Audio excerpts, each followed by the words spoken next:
मुल्क भर में सैलाब और बारिशों से मजीद 119 अफराद जाँ बहक, 32 बच्चे 9 खवातीन शामिल।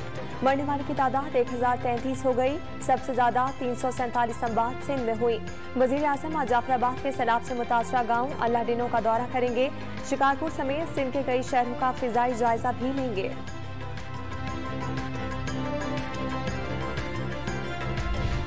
खैबर पख्तूनख्वा में तबाही मचाने के बाद सैलाब पंजाब में दाखिल। मियांवाली में जिना बैराज पर 4 लाख क्यूसेक से जायद का रेला।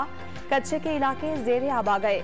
रिलीफ कैंप कायम कर दिए गए। आज 7 लाख क्यूसेक का सैलाबी रेला गुजरने का इम्कान। 4 सदा में सैलाबी रेला मुतादिद मकानात और फसलें बहा ले गया। नौशहरा में दरियाए काबुल के सैलाबी रेले ने दर्जनों देहात का सफाया कर दिया। दरिया सवात में एक बार फिर ऊंचे दर्जे का सैलाब फौलियर नामी पूरा गांव बहा ले गया। पाक फौज ने कुमराक में फंसे 22 अफराद को हेलीकॉप्टर के जरिए रेस्क्यू कर लिया।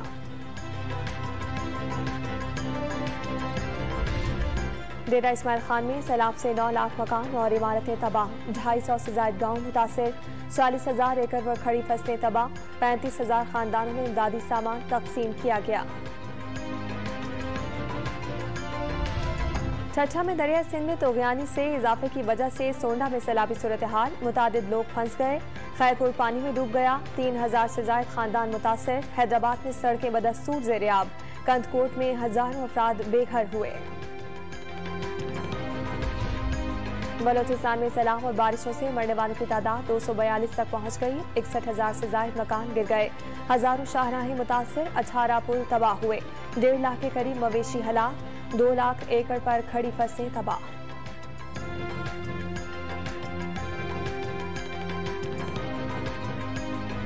गैर मुल्की सरबराहान के शहबाज शरीफ से राब्ते। तुर्क सदर रजब तैयब एर्दोगान, मुत्तहिदा अरब अमारात के सदर शेख मोहम्मद बिन ज़ायद अल नहयान और ईरान के सदर सईद इब्राहिम रईसी की वजीर आजम से टेलीफोनिक गुफ्तगू। सैलाब से तबाही पर इजहार अफसोस। सैलाब से बड़े पैमाने पर तबाही। पाकिस्तान ने अक़वाम मुत्तहिदा के लिए फ्लैश अपील तैयार कर ली। फ्लैश अपील 30 अगस्त से शुरू की जाएगी। आलमी बरादरी अपील की फंडिंग जरूरियात को पूरा करने में किरदार अदा करेगी। वजीर आजम शहबाज शरीफ पुरुमीद।